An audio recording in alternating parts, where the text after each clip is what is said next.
Welcome to episode 109 of Lucretius Today.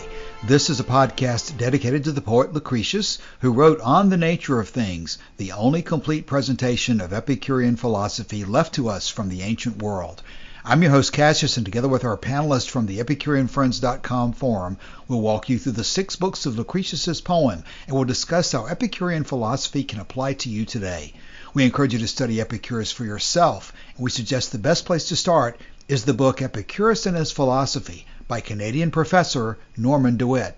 If you find the Epicurean worldview attractive, we invite you to join us in the study of Epicurus at EpicureanFriends.com, where you'll find a discussion thread for each of our podcast episodes and many other topics. At this point in our podcast, we've completed our first line-by-line review of the poem, and we've turned to the presentation of Epicurean ethics found in Cicero's On Ends. We've now completed a long but important section stressing the importance of Epicurean emphasis on epistemology and natural science. And today we turn to section 65 on friendship, which will take us several sessions to complete. But let's get started today with Martin reading today's text.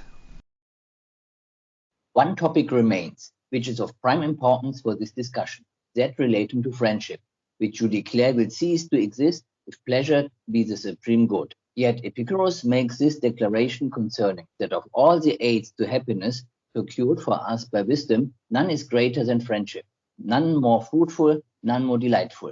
Nor in fact did he sanction this view by his language alone, but much more by his life and actions and character. And the greatness of friendship is made evident by the imaginary stories of the ancients, in which, numerous and diversified as they are, and reaching back to extreme antiquity, scarce 3 pairs of friends are mentioned, so that beginning with Theseus you end with Orestes. But in truth, within the limits of a single school, and that restricted in numbers, what great flocks of friends did Epicurus secure, and how great was that harmony of affection wherein they all agreed. And this example is followed by the Epicureans in our day also. But let us return to our theme. There is no need to speak of persons. I see then that friendship has been discussed by our school in 3 ways. Some denying that the pleasures which affect our friends are in themselves as desirable to us as those we desire for ourselves, a view which certain persons think shakes the foundation of friendship, still defend their position, and in my opinion easily escape from their difficulties. For they affirm that friendship, like the virtues of which we spoke already, cannot be dissociated from pleasure.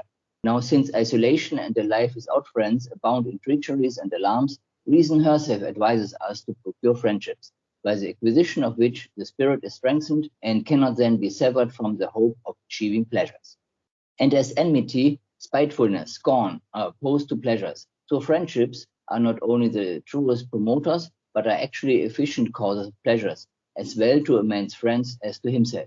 And friends not only have the immediate enjoyment of these pleasures, but are elate with hope as regards future and later times.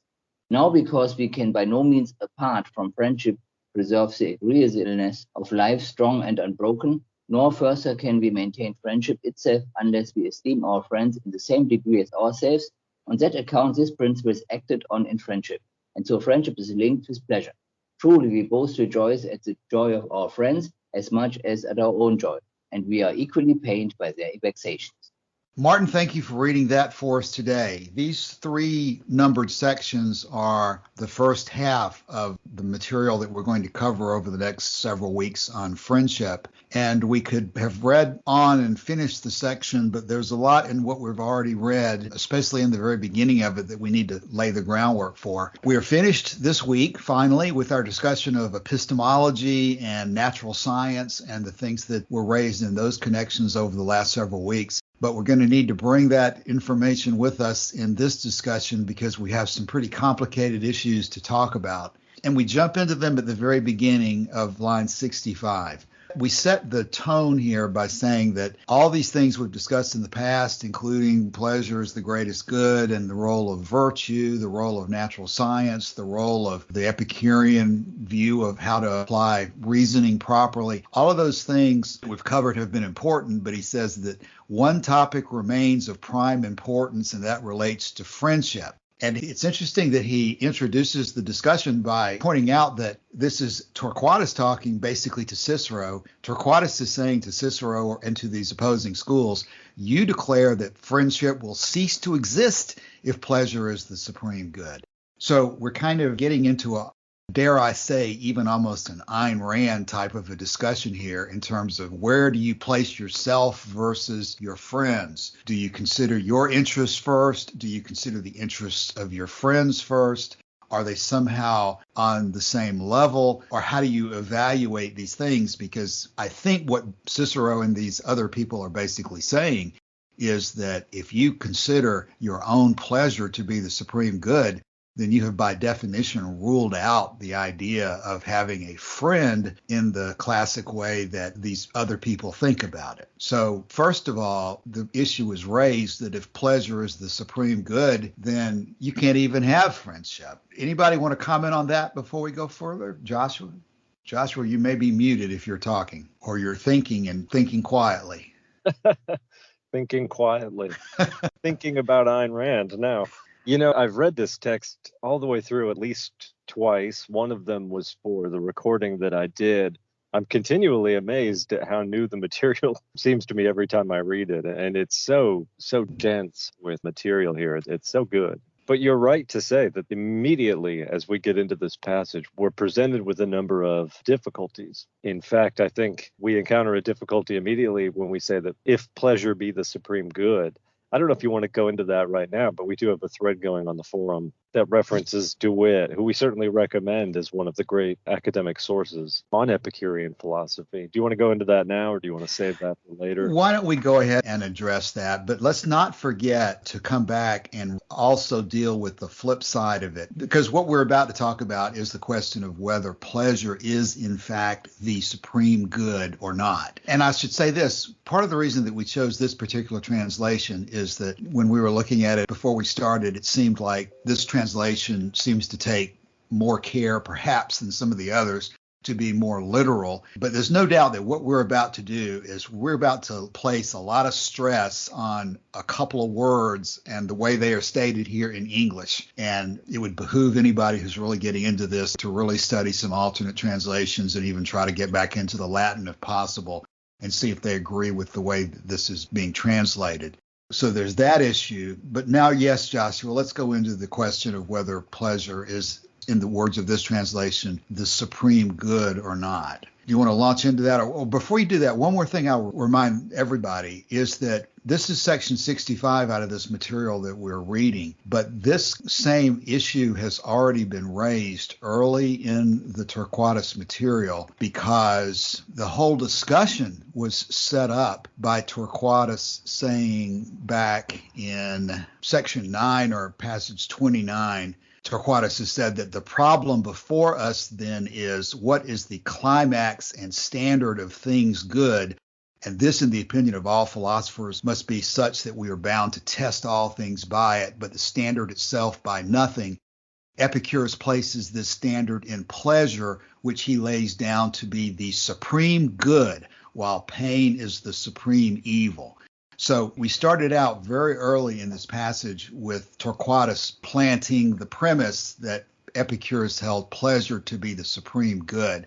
And I'll go a little bit further before I turn it over to you, Joshua, that what DeWitt has argued in his book and in an article entitled The Summum Bonum Fallacy is he thinks that it's important for us to stress the difference between the supreme good versus words like guide or goal or other considerations. He thinks that the Latin supreme good is not necessarily something that is clearly the way Epicurus stated it.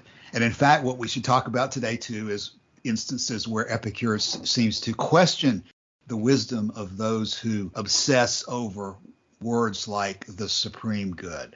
Joshua, where would you like to take that? Or start over again, probably would be better. You know, I'm over here looking for the Latin text of De Finibus, so I kind of am struggling to keep up here. But did you just read DeWitt on this subject? No, I referenced DeWitt, but I did not read him. I read the earlier section in Torquatus talking about the highest good, and I referenced that DeWitt questions that the way Torquatus set this up is really the way that Epicurus would have set it up. But I did not attempt to go into the details of DeWitt's argument. So you take it from there and the thread that's on the forum right now. Yeah, so I gather that this is in chapter 8 of Epicurus and His Philosophy, I believe is what's being quoted here. This was a thread that was started by another one by Smoothie Kiwi. We talked about something else that was brought up a few weeks ago. But what he has quoted here is this: as a criterion, the feelings may take precedence over reason. Plato, for example, argued endlessly about the meaning of good.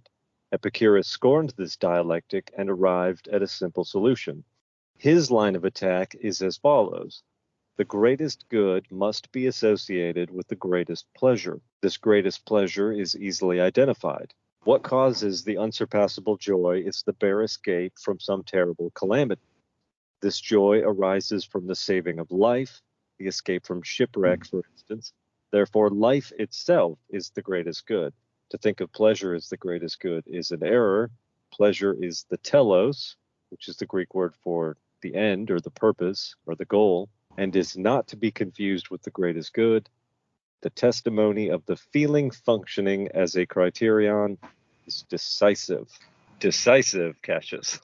What do you interpret that to mean, Joshua? Well, this is a big problem, one of many big problems that impend here, because to me, the word in Greek was telos, as DeWitt has just informed us, and that means goal or end.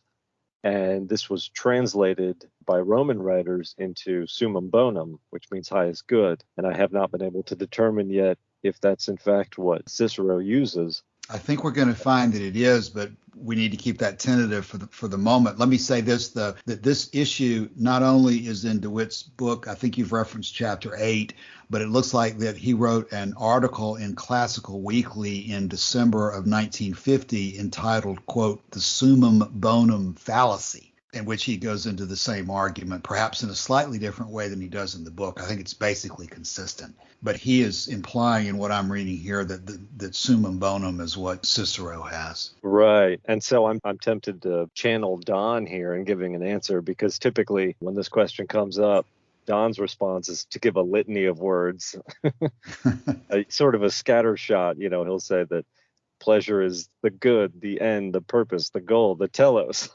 I'm glad you clarified that. I was thinking to myself, oh my gosh, he's saying something negative about Don using the scattershot approach. But no. In fact, yeah.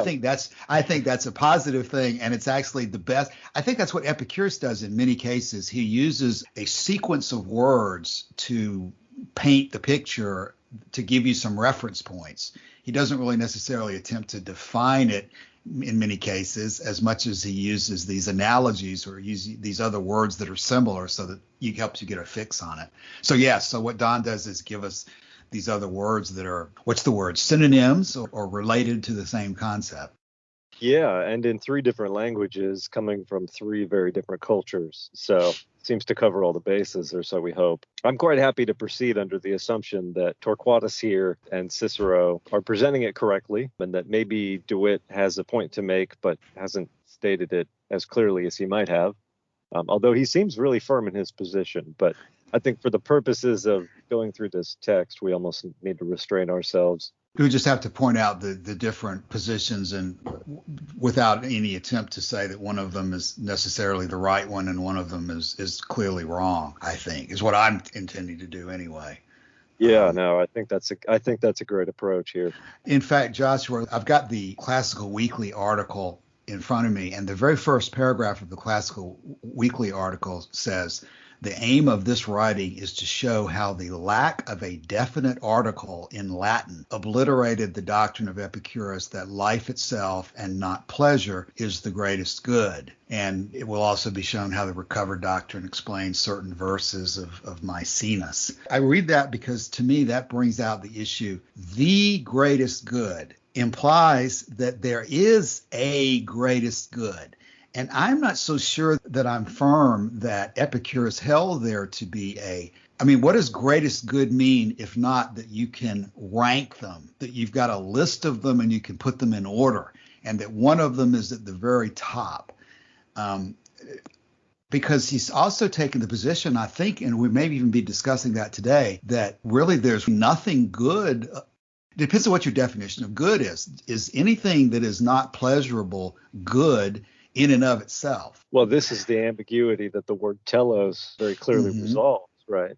Because while you could, in theory, have a number of different goods, if you're identifying one of them as the greatest good, that implies, as you said, other goods. But the word telos makes it very clear. It's the goal. There's only one goal. There's only one end, which is the other word that Cicero uses, of course, implicitly by his title when he says de finibus, on the ends of good and evil. What is the end of the good life? It's the pursuit of pleasure. And I would relate it to what Torquatus has previously said, too, in terms of what does nature give us in order to choose or to avoid other than pleasure and pain. It's like there's only one green light go sign in life, and that's pleasure. There's only one red light stop sign in life, and that's pain. But of course, it's tremendously complicated to know how to interpret those. But there's really, in the end, only two. There's only the pleasure, there's only pain. And if you look at it in that high level, almost abstract way, I think you can conclude that pleasure is obviously the greatest. It's the goal. But then does that translate into allowing you to say that there are other goods besides pleasure, of which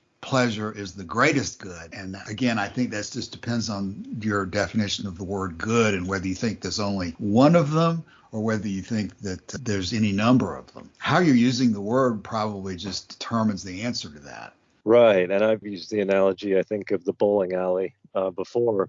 Maybe you remember my analogy. Maybe you don't. Go ahead and remind us. Yeah. So the analogy that I used was when you're bowling, for kids, they'll put up the little bumpers on the side. Your goal is to knock the pins down. The opposite of your goal is to fall in the gutter. And so pain, rather than being an alternate goal, is almost like the bumpers on the side, that tell you, don't do this, don't go too far this way, because your goal is pleasure and you're trying to get to the end. And the end, of course, in Epicurean philosophy is to maximize, well, I say, of course, this is the way I interpret it, is to maximize the feeling of pleasure over a whole human life. And that pain, while we think of it as a great evil, and to live a life of torture and huge pain would be a terrible thing. I wouldn't wish that on anyone. Pain can be useful in guiding you toward the goal, which is pleasure, because pain is the thing that tells you not to, put your hand on the hot stove, which is the opposite of pleasure in a sense. Joshua, two more quick things. I may have already said these, but I keep thinking that they're so important. Two things. The first of them is that someone reading into this and listening to us to discuss DeWitt's position, I've always thought, and I said it in Smoothie Wiki's thread, that one of DeWitt's more incisive points is to make the observation that pleasure and pain have no meaning except to the living, which implies that good in the sense of an asset. You have to have life in order to appreciate pleasure or follow it or have any relevance to it at all. So from a certain perspective, it is your most important asset in life. Life is. And unless you have that, it's to be alive. And unless you have that asset, then this whole discussion of pleasure and pain means nothing. So I think that factors in. Another thing that factors in, so I've successfully remembered it and not forgotten it over the space of 2 minutes. The second thing that I think is really important, I think you did read the whole quote from Plutarch. The part that you quoted that I remember is how the escape from some disaster is the most intense, or I forget what the exact words are, the most intense pleasure, something like that. But remember, right after that is where he goes on and criticizes the Aristotelians, the Peripatetics, for walking around uselessly debating without end the meaning of the word good.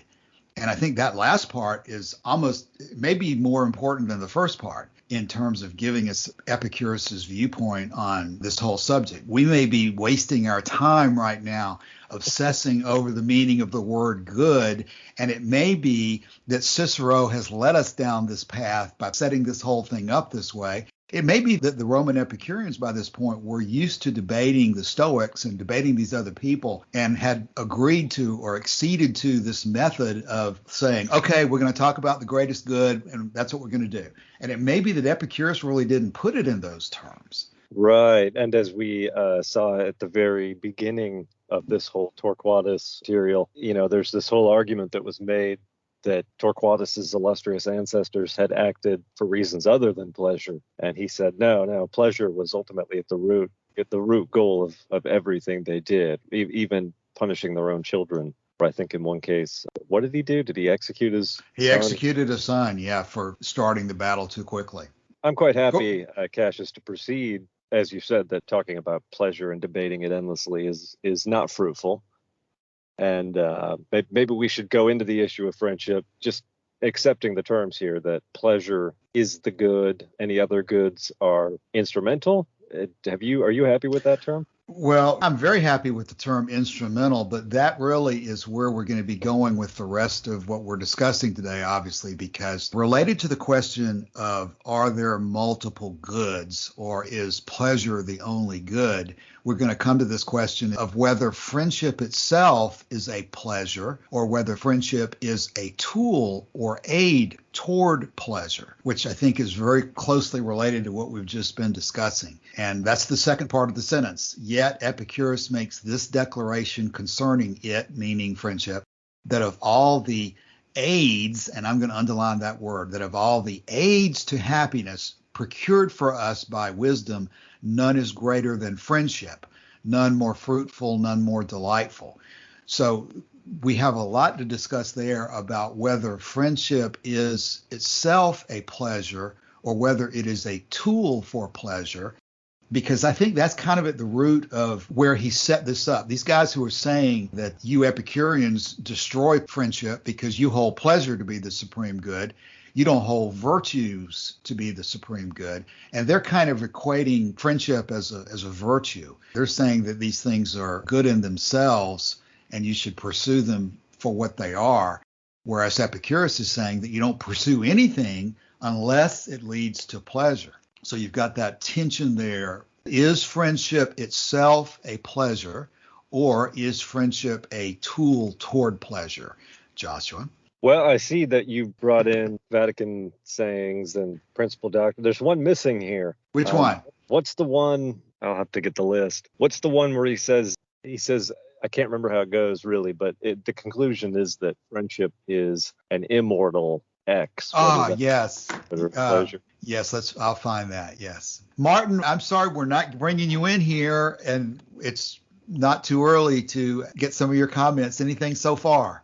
No, so I'm on guard. I'm listening what you're saying. It sounds agreeable to me, or it's in a way I just didn't make up my mind on this one, and I can't say anything about it at this point. Yes, Joshua, your answer is Vatican saying 78. The noble soul occupies itself with wisdom and friendship. Of these, the one is a mortal good, the other immortal. Well, there you go. Thank you for bringing that up so that you can explain that one to us. What's your explanation of that one? I'm not even sure which one's mortal and which one's immortal. I hope they've got it arranged in parallel so that we can presume that it's friendship. But frankly, is friendship the immortal good? That has always been my understanding of that. Yeah, definitely. Can you read that to me again? I gotta Yes, it's Vatican saying 78, and I'm pretty sure this is the Bailey translation. The noble soul occupies itself with wisdom and friendship. Of these, the one is a mortal good, the other immortal. And now, Joshua, before I turn it back over to you, DeWitt has another explanation of this as well, if I remember correctly. And it's related to this definition of the word mortal and immortal. But you go ahead and comment. Well, I mean, that just completely confuses everything, doesn't it? Because what that principal doctrine is saying, that Vatican saying, if it's been translated correctly or more literally, is that there are multiple different kinds of goods. And friendship, that's probably where I get this, because I'm very fond of saying that friendship is the greatest pleasure. And you've corrected me on that a number of times, and I've been quite happy to be corrected, because we generally understand that while there are many different kinds of pleasure, all pleasure is the goal. It's all, there's no pleasure that's better than any other pleasure. The pleasure that's better than other pleasures is the pleasure that doesn't invite further pain, is typically the criteria we use. But all pleasure is in itself worth pursuing. Could you say that again about the pleasure that's better than another is that which does not. Say that again? Yeah, I said that if we were going to sort these things, we would say that the pleasure, let me rephrase that, the pleasure that you would choose among competing pleasures is the one that invites less pain in the long run. But at the most basic level, there is no choosing between two pleasures because equally they are the goal. Oh, boy. Martin, any comment right this second? No. That goes back to that other question, Joshua, about I don't think it's obvious that we can simply judge the greater pleasure by the one that is the longest over time in terms of time. There's also this issue of, and I don't want to use the word intensity necessarily, but for example, you're going to die for a friend at some times. And I don't know that you rate that in terms of the number of days under which you experience the pain. It's more a question of some other intensity style ranking. So when you say that we choose to pursue a pain over a pleasure at the moment, I just think we have to be careful that in the end, the analysis is it going to produce greater pleasure or end up in less pain? But the part I'm struggling over is linking that by adding another clause at the end about over the rest of your life, because I don't want to imply that there's a 70-year period that you have to sort of come up with an average over your 70 years. Have I made that hopelessly dark? Do you understand even why I'm calling a question on it? Yeah, I was struggling at first, but I think I probably did say in the long run. Yes, the long run. Those words always send off a little bit of a warning bell in my mind because long run to me always implies a time measurement. And I don't think it's safe to imply that the time measurement is the ultimate. It's certainly one of the factors, but it's probably not the only factor. And I think if we start to imply that the time is the major factor, then we've got a real contradiction with what's stated in the letter to Menicius, because Epicurus specifically says there that you don't choose the longest, but the best among the choices at the banquet. Do you remember what I'm talking about there? Yeah, and I think I do. But you remember the way I put it, though, I said produces less pain over the long run. And I'm good with less pain, but when you say over the long run. Well, the reason I say that is because the pain may not be apparent early on. Right. And you're right. I'm probably obsessing too much over that time element because you all you're really saying is ultimately, and you're not really trying to say that purely a matter of days or weeks or months or years. You're just saying that in the end, when you add it all together, however it is you want to add it. Yeah, in the scales of justice, you've got pain on the one side and pleasure on the other, and you always want the pleasure one to have more content in it. Right. So I'm sorry I got us off on that tangent. I don't even remember at the moment how I got us off on that tangent. Do you remember where we were when... Oh, not particularly, no. We have basically, I think, a handful of problems here. The first problem we mentioned was whether pleasure could be best described as a good or an end. The second problem is, are there multiple goods? The third problem is friendship a kind of good or a kind of pleasure, or is it a tool in pursuit of happiness or pleasure?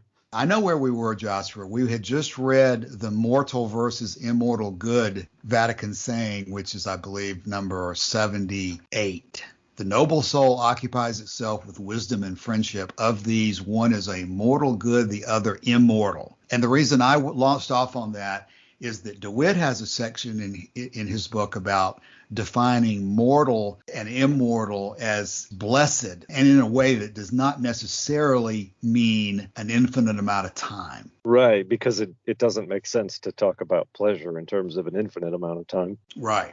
Because none of us are allotted. Right, or friendship, right. Friendship, yeah. But clearly he is saying that in Vatican saying 78 that friendship is somehow a more blessed good than is wisdom. Right. Which only compounds the problem, doesn't it? Well, it certainly compounds the consternation of an Aristotelian or a Platonist or somebody who holds that wisdom is the greatest good or the goal of life or rationality is. But I guess if he is saying that friendship is a tool that brings more pleasure than does wisdom, I guess that's something you could understand. Of course, he's previously been, in Torquatus, been talking about prudence. And so is prudence the same thing as wisdom?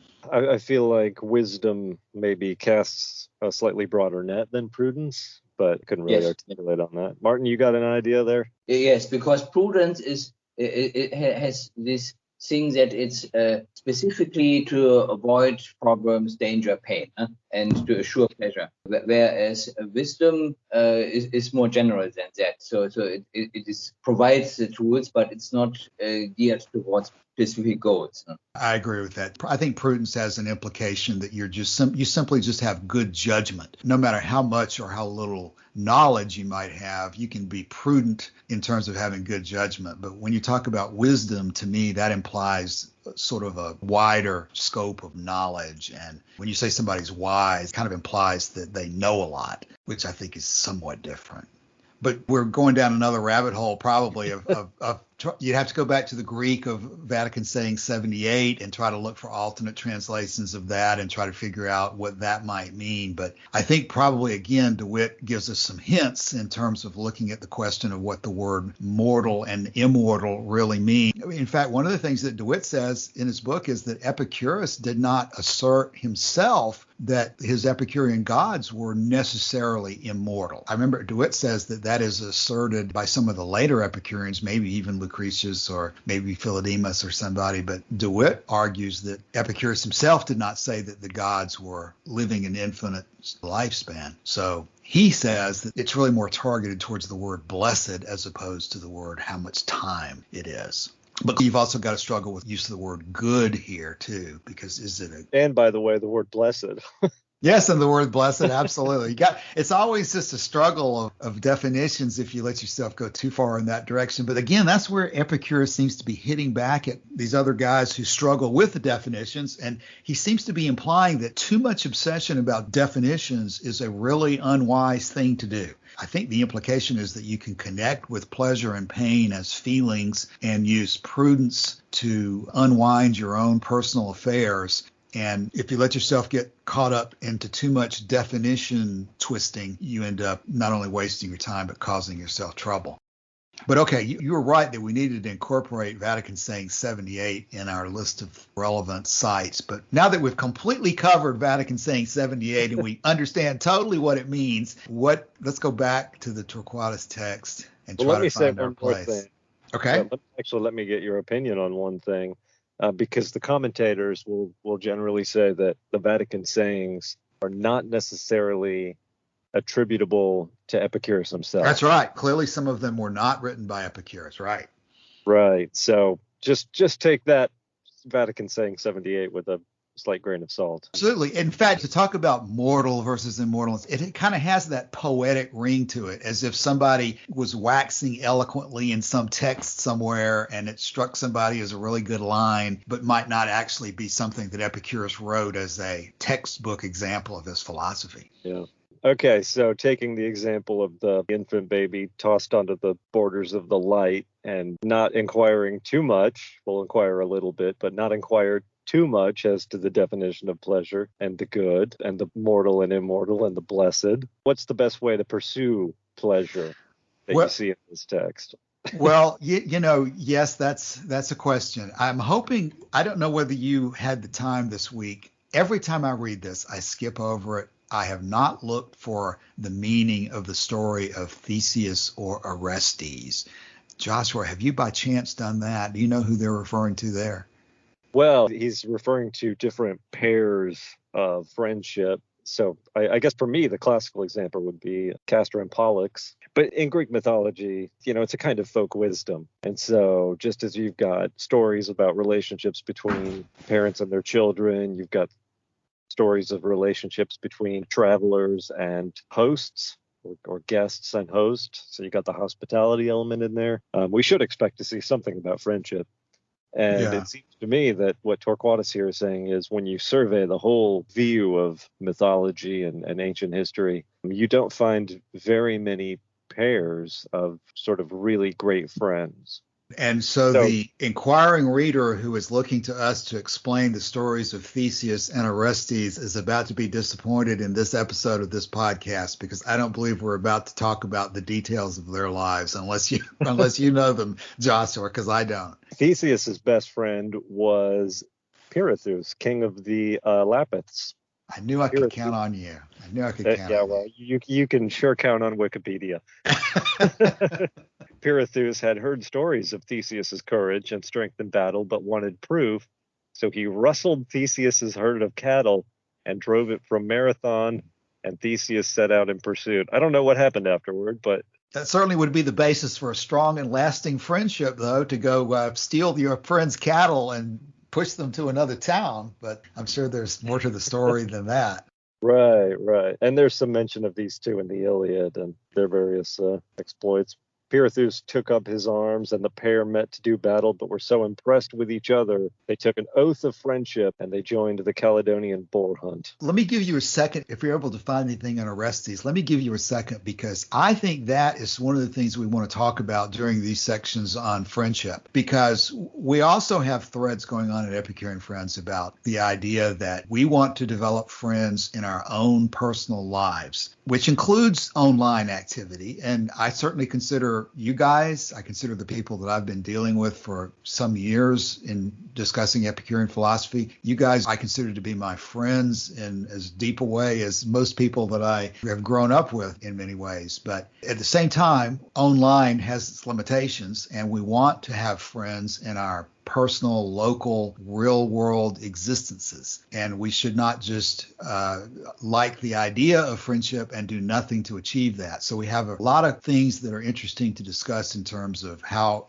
in practical terms, we can turn our study of Epicurus online into real-world friendships and find or even create people in our localities who also appreciate Epicurus. But the reason I say that right then is that strikes me as a good example, that if Theseus and the person who you named, whose name starts with a P that I'll not remember, if those two became such close friends because of this episode in their life where they were working, where they had this confrontation, they became impressed with each other's abilities, even though they were at that point adversaries.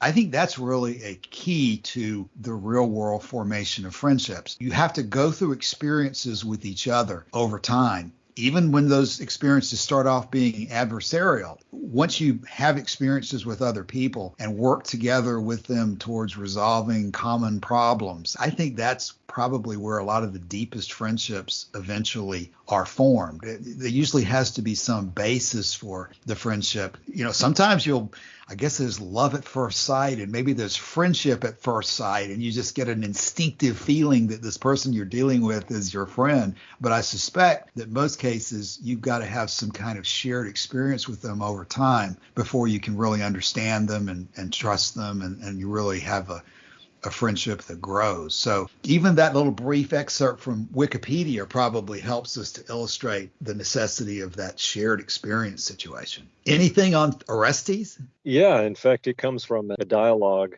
Erates, or Affairs of the Heart, attributed to Lucian. I don't know if that attribution has stood up to the test of time or not. I have not read this work, but it says here, Pylades suffered more than his friend by the punishment which pursued Orestes. So in other words, Orestes was punished, but Pylades actually suffered more, which actually goes into something we're about to talk about here. And Pylades stood by Orestes when he was condemned, nor did they limit their tender partnership to the bounds of Greece, but sailed to the farthest boundaries of the Scythians, the one sick, the other ministering to him.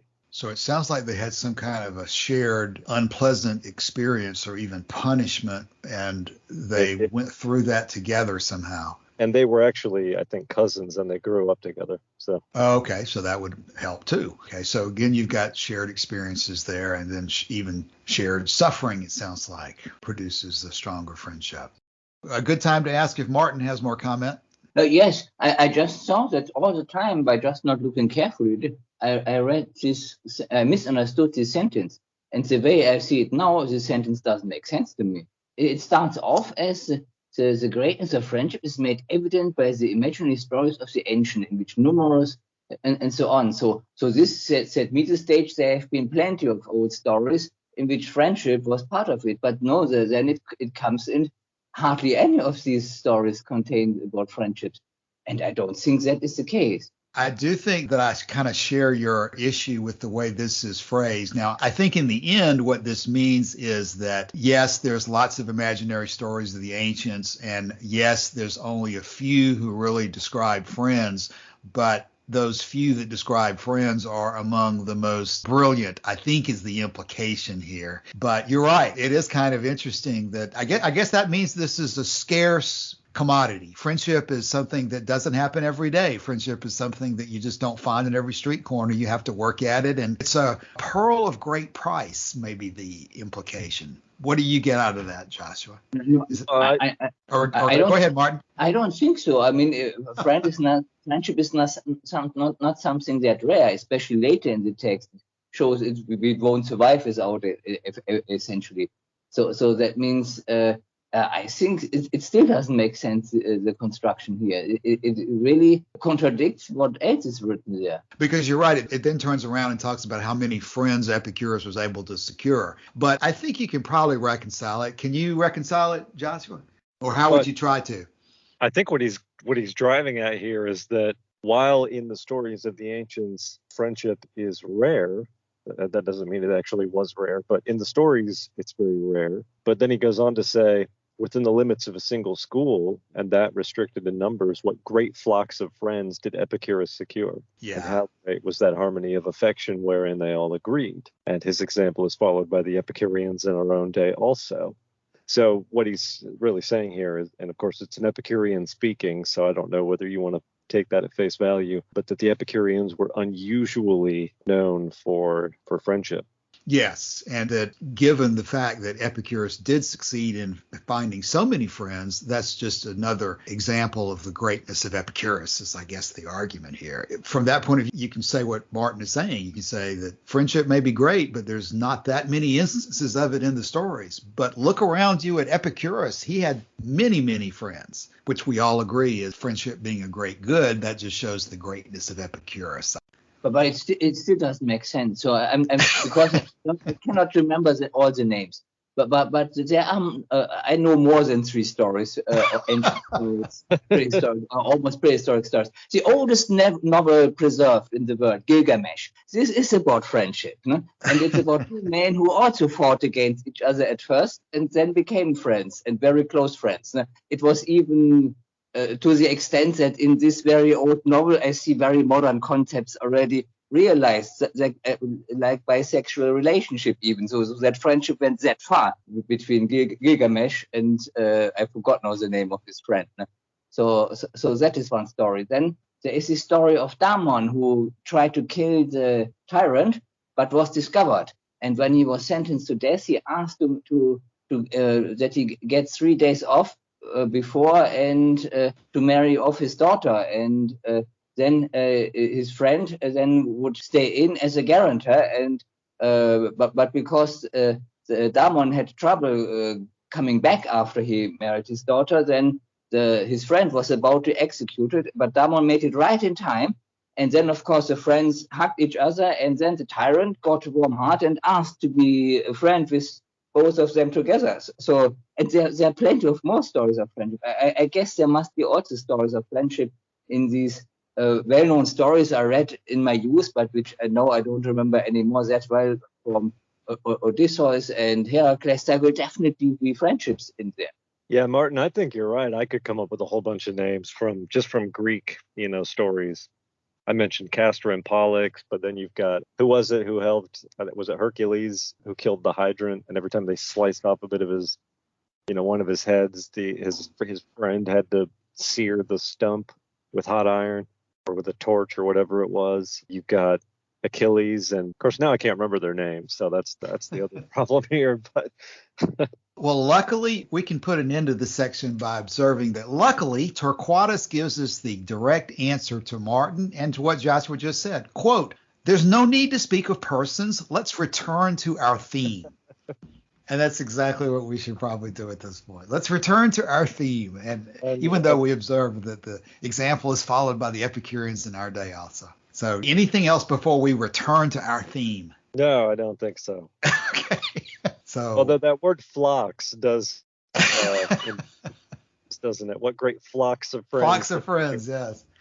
I kind of think instead of, he should have said herd to refer to pigs instead of flocks, as if it's geese or something.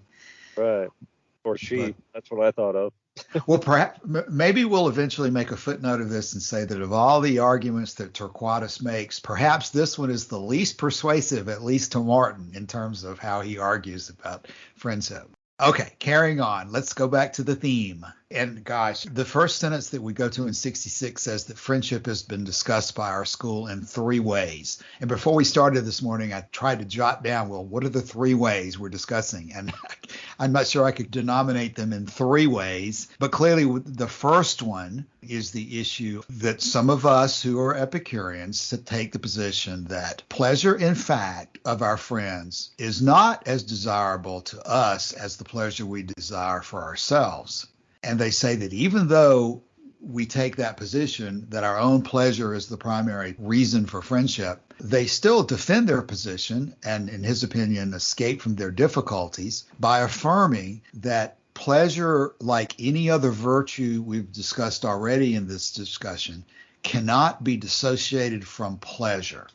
Okay, you said that. You said pleasure cannot be disassociated from pleasure. Virtue.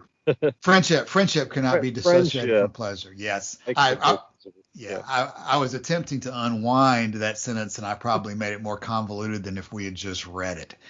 Actually, no, you turned it into a tautology. A tautology. Yes. So this first group that he's talking about, they take the position that it is our own pleasure that we desire for ourselves that is more important than the pleasure of our friends, but that position does not destroy the basis of friendship, because just like any other virtue, there's an inseparable bond between friendship and pleasure. So there's no reason to be thinking that you're caught in any kind of a logical difficulty or any difficulty at all by saying that your own pleasure remains paramount. We are right back into a linguistic difficulty, though, because he says that friendship, like the virtues of which we spoke already, so that the friendship continues to be slightly elusive, doesn't it? Yes. Is he saying that friendship is a virtue? Is he saying that the virtues are tools, and therefore is he saying that friendship is a tool?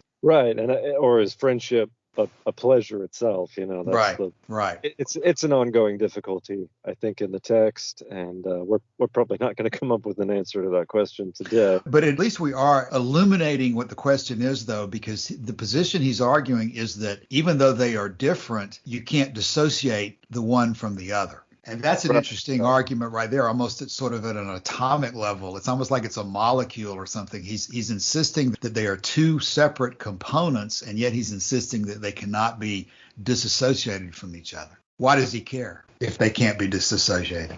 I might have to ask Martin this question. What mathematical property is this? If friendship is pleasure and virtue is pleasure, then friendship is virtue? I don't think Cassius is going to like that line of reasoning. No, well, yeah, Martin, what's the principle that if one thing equals another and that other thing equals something else, then A equals C? If A equals B and B equals C, then A equals C. What is that called? No, I forgot the name of that. Or is there a name for that, or is that just some basic? I think it's the transitive property. There is a name for it. But it's basic logic. But it's also insisting, I think, well, oh boy, you're right about the linguistic aspect of it. But when you say A equals B and B equals C and A equals C, does that mean that A and B are identical with each other? I don't think it implies that, does it? I mean, if we put it there in the mathematical sense, yes. And if we don't want to mean it like this, then we shouldn't try to express it with mathematics. And that means that logic doesn't really apply. Well, I think that also would involve your question of nominalism or whatever, is that if you're saying that 2 things are identical with each other, but you're calling one of them A and one of them B, then you're giving a name to it that really is just totally arbitrary because they're the same thing in the first place. You've got to unwind the meaning of the name aspect of it if you're saying that A equals B and yet you're giving them different names. Why call them A and B if they're identical? Well, so I don't think any of that was really helpful. No. But the whole point of this argument is that he's saying that friendship and pleasure cannot be disassociated from each other. But in saying that, is he also saying that they are identical in every respect? I don't think so. He doesn't even say that. Then he is affirming that pleasure is different than friendship. Yes. Joshua, silence is not necessarily consent in a discussion like this. Right. I'm still struggling to get my hand around this. But okay, so we're saying, what was the conclusion you just reached? Friendship is not equal to pleasure? Not in every respect. Right. I think you've got to qualify this discussion in every respect is what you've got to say. Go ahead. Yeah. He does seem to signify that friendship is similar to virtue in its relationship to pleasure. That, to me, would be the key takeaway. And, of course, you resolved that for us completely and thoroughly back when we were discussing the virtues earlier, Joshua. So why don't you remind us whether you decided that virtue and pleasure are identical or whether they are different things that can't be dissociated from each other? Okay. My sort of stock answer is the one that comes to us from A Few Days in Athens by Frances Wright, when she says that, everybody admires virtue or even friendship, but nobody stoops to examine the pedestal on which it sits, which is pleasure or the pursuit of pleasure. So virtue is something that we pursue because it's necessary. Like I said, I don't know if I want to put it that way, but virtue is a road to the ultimate goal, which is pleasure, and friendship the same. It's like we talked about the spitting stuff recently in one of our podcasts with the issue of beauty, I think it is, where he says that I would spit on beauty unless it brings pleasure. So it sounds like I think that applies to virtue, that he would spit on, quote, virtue unless it brings pleasure, except for the observation that it sounds like he's taking the position that virtue cannot be disassociated from pleasure. Yeah, I think that's not entirely wrong. I mean, certainly Frances Wright would accept that understanding because she says something like, virtue is pleasure. If it wasn't, I would not pursue it, or something to that effect. Right. What do you detect? I detect, Joshua, that you are questioning the utility of talking about whether something that cannot be dissociated from something else means that they're equal in every respect or not. I kind of detect that that's what we're struggling with here is we accept that they can't be disassociated from each other pretty easily. But then this issue of if they can't be disassociated from each other, does that mean that they are in every respect identical themselves and we can just use the words interchangeably? I think it's clear that we cannot use the words interchangeably. Would you agree with that last statement? We can't use the words virtue and pleasure and friendship interchangeably. Nobody would argue that, right? I certainly agree with that. Yeah. There's a scene from the movie Lincoln with Daniel Day-Lewis. Maybe you've seen it. I've certainly talked about it before. Yes. In which he's discussing the morality of slavery, and he is talking to two engineers, and he says, you must have read Euclid. And one of them says, well, I probably read it when I was in school, but I don't remember it. And Lincoln says, I didn't learn much, but what I did learn stayed learned. And what I learned from Euclid was this. He said that things that are equal to the same thing are equal to each other. And so he's using that. Things that are equal to the same thing are equal to each other. And I think probably that's undergirded with some religious sentiment. But he's using that as an argument against slavery. And I've always had a problem with that. If you're going to take a stance against slavery, which I certainly think is the right thing to do, using mathematics and logic is not necessarily the way to go about it, I don't think. And so I think you're right to say I question the utility of this line of inquiry. Why isn't it productive? What's the issue that prevents it from being productive? And again, this is kind of Martin's territory too. But why is it, Martin, if you can say A equals B and B equals C, then A equals C, why can't you do what Lincoln was doing in Joshua's story and say that A equals C, and I'm going to finish the sentence by saying in every respect. If you have A, you don't need C. What's the difference between A and C if they equal each other in your mathematical formula? And I think you're going to give me an answer, something about the limitations of mathematics, Martin, but you tell me what you think about that.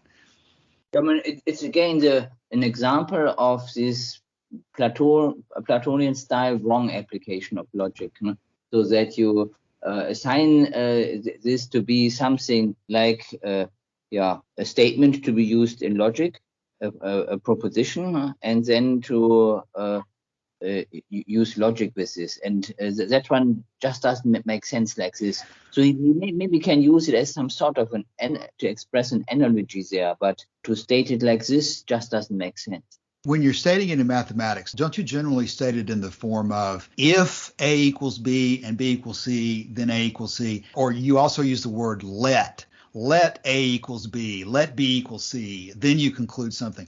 You're postulating some premise in setting up the equation to start with that you need to keep in mind that premise that you're setting up isn't reality. Is that at all the direction, or there's got to be some way of describing the limitation of this issue? Yeah, the thing is that what I mean, this mathematical expression, that one is valid, no?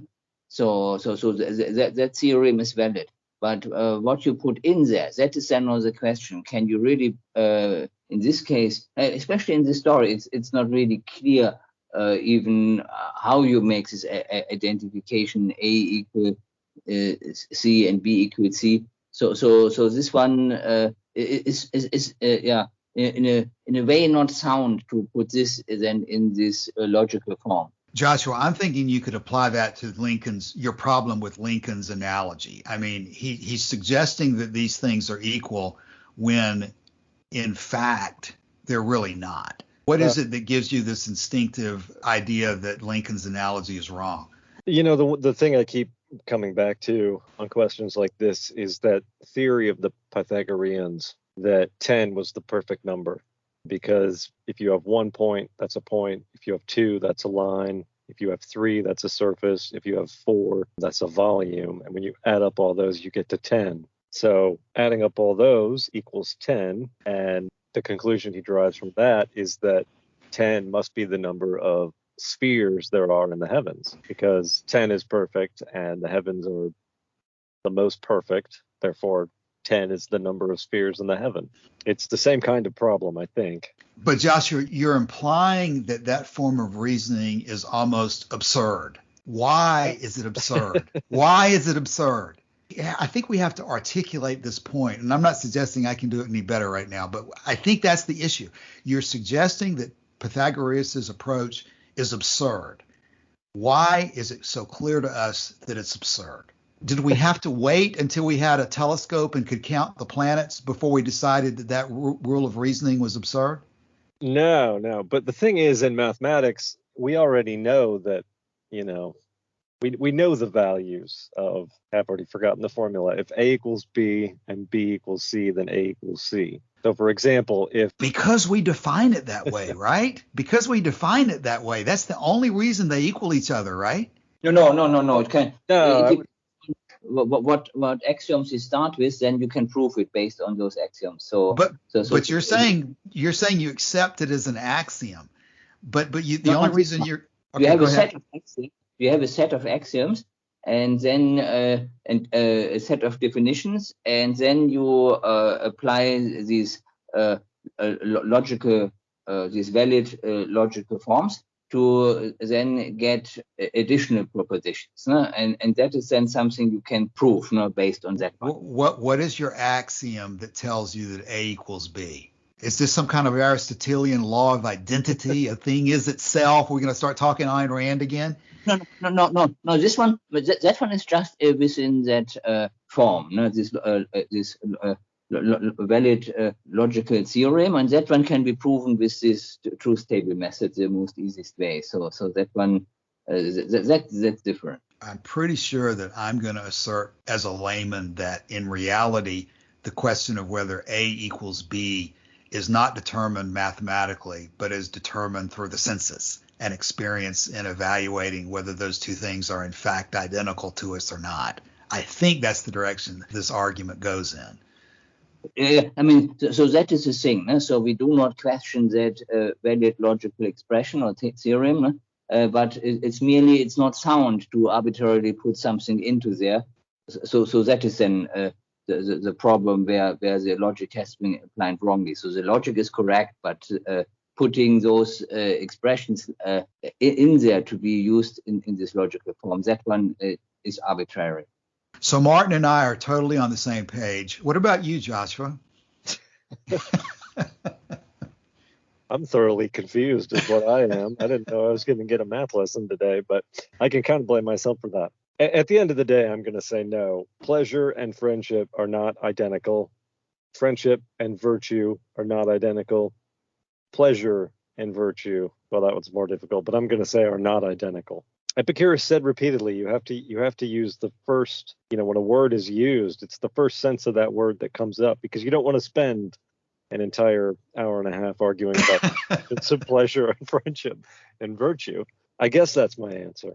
This may seem like it was a non-productive discussion today, but I think it was very productive. I think this issue is extremely important, and that in talking through it, or hopefully some of the listeners listening to some of it won't just turn it off, but will think about it themselves, because I think you pretty much have to wrestle with these questions in order to make sense of what Torquatus is talking about here, because this whole question of the relationship between these words and therefore whether it's the interest of another person versus your interests, and what is the meaning of being a friend and so forth, all of these things do have this definitional aspect to it that has to be wrestled with. So let's don't try to go any further today than I think we stopped. We basically opened 65, and we joked about the part that there's no reason to speak of persons, but we should return to our theme. And I guess we did start talking about the 66 and the three ways in which our school divides the discussion. Maybe by next week I'll figure out what those three ways are, because right now I'm not sure I could divide it in three based on what I've read. It's interesting that he's kind of segregated this off at the very end of this discussion. He's already covered the virtues and the issues of pleasure versus virtue and some of these epistemology and natural science questions. And he's gone through all of these sort of classical virtues. And then he's reserved friendship for a special discussion here at the end, near the end of his presentation, which I think is kind of interesting in itself. But we aren't going to by any means finish the discussion today. So let's talk about closing ideas. And Martin, to start off, what are your closing thoughts for today? Well, I have nothing to add. Okay. Joshua. Yeah. I think you keep using the word tool. That's a very disparaging term. You're just a tool. Yeah. There's another, because I've already mentioned one great quotation from the film Lincoln. I have another one that I absolutely love as well. And I think in an odd way, it does kind of bear on the question, or I've just watched that movie too many times. But he says something to this effect. He says that a compass, I learned when I was serving, it'll point you due north, but it's got no advice about the swamps and chasms, canyons that you'll find along the way. He says that if in pursuit of true north, you proceed heedless of obstacles and achieve nothing more than to fall into a swamp, then what's the use of knowing true north? So two things. One, a compass does not point to true north. That was an error in the script. It actually points to magnetic north. But I think these are the kinds of problems that you run into, or that people imagine they'll run into, when you say that pleasure is the end of life. Pleasure is the goal. And you say that to people today. Goodness, I think there's some people in my life, if I walked up to them and said, forget everything else. I think that pleasure is the goal of life. It's the only end worth pursuing. I can imagine some of the looks I might get. Right. And you can imagine where it might go wrong. And so you mentioned the word tool. I think that's important. How do we know that we're not going to pursue pleasure so recklessly that we fall into a chasm? I think that we have a number of tools in our toolkit to help us avoid that problem, one of which is friendship, and then the virtues that come into it as well, and justice. But none of these things are the goal. There's always just one goal, and that's pleasure. Did that open up a whole extra can of worms? Or? No. I think that was a very good summary of where we are today. And rather than try and, I think we're probably running long already again. I think what I would close on is by saying what I said to, again, our friend Smoothie Kiwi in the threads this morning. I think I would attempt to avoid the problem that you just described, Joshua, in terms of the misunderstanding of these different words. What I think I'm coming to more and more in my own articulation of these issues, my analogy, instead of to the movie about Lincoln, my analogy would be to 300. And the clip I posted posted in the thread to Smoothie Kiwi about Leonidas looking at the ambassador from the Persians and yelling, "This is Sparta." I would say this is Epicurean philosophy. This is not hedonism. This is not pleasurism.